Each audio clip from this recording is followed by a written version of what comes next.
नमस्कार, आप देख रहे हैं भारत 24। मैं हूं आपके साथ सृष्टि पांडे। शुरुआत कर रहे हैं बड़ी खबर के साथ। दिल्ली एनसीआर में वायु प्रदूषण गंभीर स्तर पर बढ़ चुका है। दिल्ली के कई इलाकों का AQI 400 के पार है।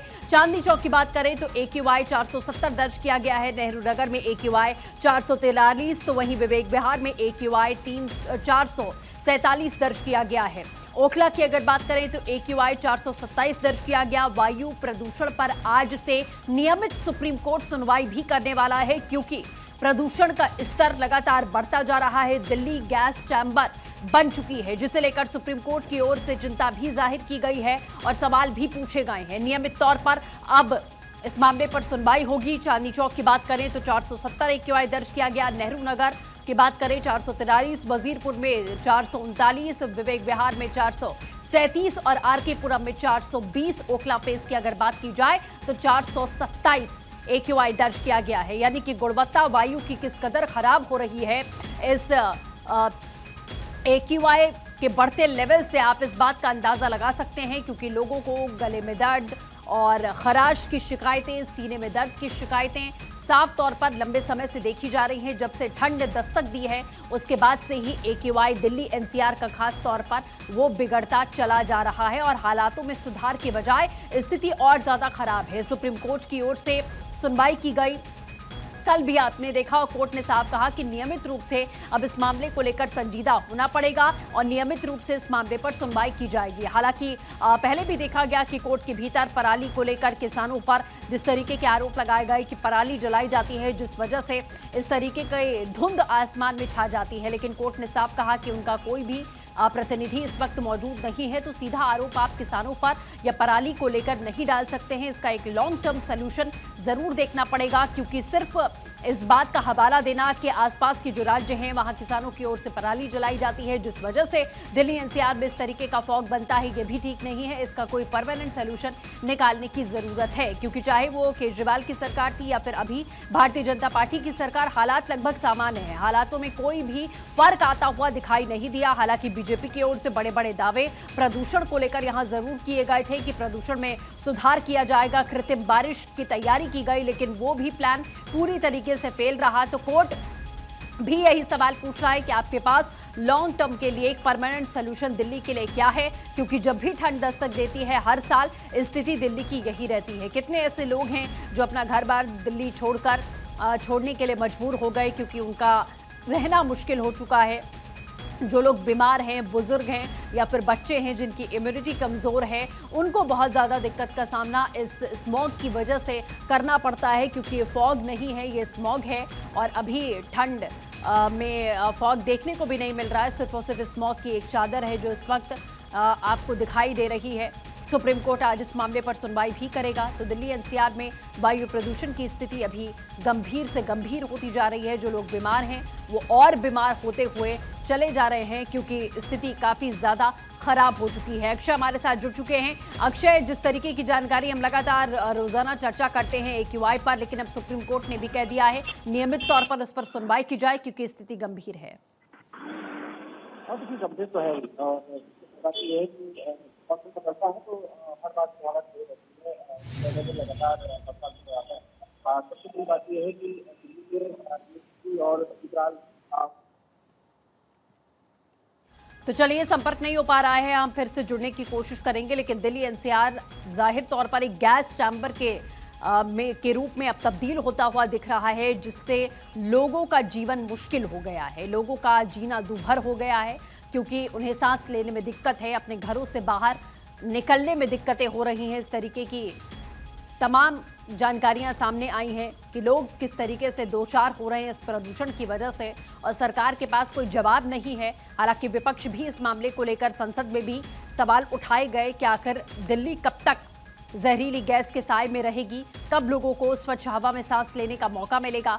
इसकी जवाबदेही अगर किसी की बनती है तो वो सिर्फ सरकार की है। अक्षय राय हमारे साथ पे जुड़ चुके हैं एक बार फिर से। अक्षय, जिस तरीके से संसद में भी ये मुद्दा प्रदूषण का उठाया गया, जिस तरीके के हालात हैं, सरकार के पास कोई जवाब नहीं है, लेकिन लोगों का जीना दूभर हो गया है, इसमें कोई दो राय नहीं है। बिल्कुल हालात यही है और बुज़ुर्ग हों, युवा हों या फिर छोटे बच्चे, उनकी स्थिति अब लगातार डिटेरियोरेट होती जा रही है और प्रदूषण की स्थिति विकराल है। और ख़ास तौर पर अगर देखा जाए तो ठंड के शुरुआत के साथ ही ये हर बार का हो चुका है कि स्मोक की चादरें दिल्ली पर पूरी तरह से छा जाती हैं। लगती है धुंध है, लेकिन वो स्मोक की चादर होती है जो कि हमेशा खतरनाक स्थिति में पहुँचाती है और ख़ास करके स्वास्थ्य को लेकर के कहीं न कहीं अब चेतावनी जारी करनी शुरू कर दी गई है। सबसे बड़ी बात यह है कि कुछ विशेषज्ञों ने यह भी कहा है कि जिस तरह का दिल्ली में प्रदूषण है वो कैंसर जैसी बीमारियों को भी उत्पन्न कर रहा है और अगर ये स्थिति नहीं सुधरी तो हो सकता है कि दिल्ली विश्व की सबसे बड़ी कैंसर राजधानी न बन जाए।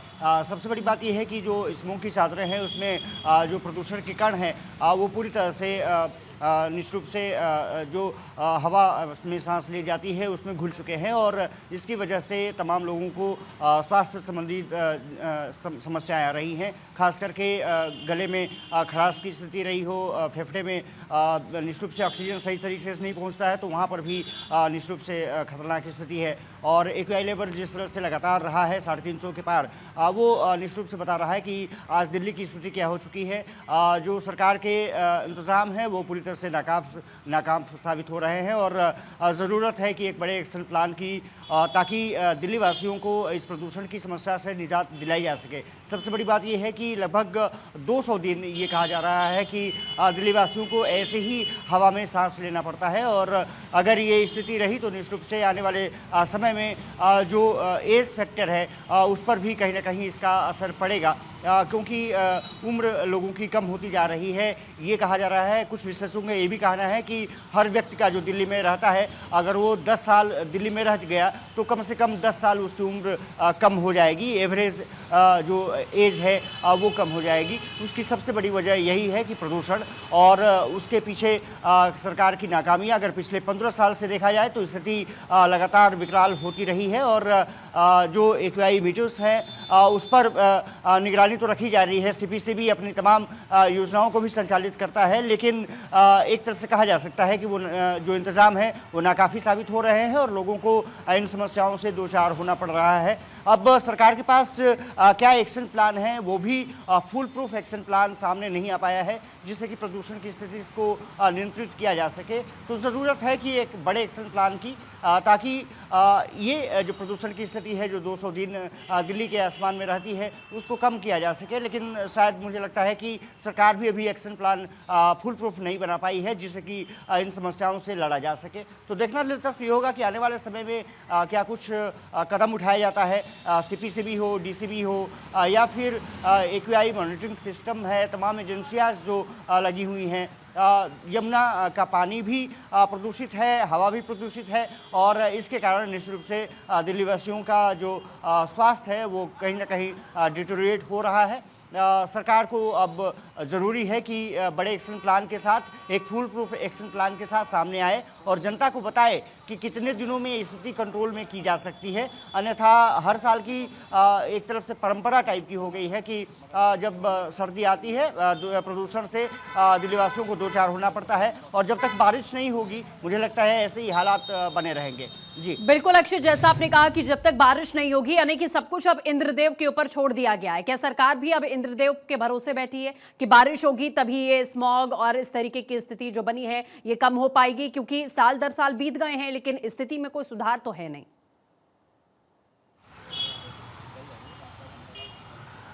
बिल्कुल सुधार नहीं है और हालात ये है कि लोगों को सांस लेने में दिक्कतों का सामना करना पड़ रहा है। सांस पर एक तरफ से प्रदूषण का पहरा लग गया है। ज़रूरत है कि प्रदूषण को नियंत्रित करने के लिए जो तमाम ग्रेप सिस्टम लगाए जाते हैं उसको एक बार फिर से इम्प्लीमेंट किया जाए और कुछ मैंने कहा कि मजबूत प्लानिंग की ज़रूरत होगी। मैं कैमरामैन सिबली से ज़रूर कहूँगा कि एक चीज़ आपको दिखा सकें, वो बहुत महत्वपूर्ण हो जाती है। ये जो स्मोक टावर है दिल्ली का, इसको आम आदमी पार्टी ने ये बनवाया था लेकिन वो भी शुरू नहीं कर पाए। दिल्ली में बीजेपी की सरकार आई, वो भी शुरू नहीं कर पाए और पूरी तरह से कह सकते हैं कि ये जो पंखे हैं इसके पूरी तरह से रुके हुए हैं। तो स्मोक टावर बना दिया गया, सफ़ेद हाथी की मानंद खड़ा है लेकिन शुरू नहीं किया जा सका है।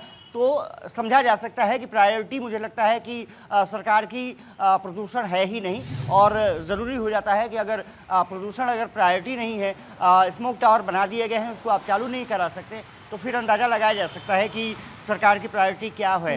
अब सबसे बड़ी बात यह है कि 2-4 हम आपको होना पड़ रहा है, ऑफिस जाने वाले लोगों को होना पड़ रहा है, बच्चों को होना पड़ रहा है, जो बुजुर्ग हैं और खास करके हृदय और श्वास संबंधी समस्याओं से जो पीड़ित हैं, उनके लिए निश्चित रूप से ये समय बिल्कुल अक्षय, एक और जानकारी मिल रही है कि किसी खतरे से सोनिया कम नहीं गांधी ने बढ़ते प्रदूषण पर चिंता जाहिर की है। लोग जहरीली हवा में सांस लेने के लिए मजबूर हैं। प्रदूषण से 10 शहर में सालाना 34,000 लोगों की मौत हो रही है। देखिए, विपक्ष भी लगातार इस मामले को लेकर हमलावर है। प्रदूषण से गंभीर बीमारियों का खतरा है। जिस तरीके की चर्चा हम लगातार कर भी रहे हैं कि दिल्ली में हालात किस कदर हैं। अक्षय हमारे साथ बने हुए हैं। अक्षय, आपके पास में जो स्मोक टावर, जैसा आपने कहा कि सफेद हाथी के तौर पर खड़ा कर दिया गया, आम आदमी पार्टी की सरकार में बनाया गया, तो क्या ये सरकारी प्रतिद्वंदता के तौर पर भी देखा जाए कि बनाया आम आदमी पार्टी ने तो हम चालू क्यों करेंगे? यानी कि मतलब इससे नहीं है कि स्मोक टावर काम क्या करेगा, मतलब इससे है कि बना किस सरकार में है।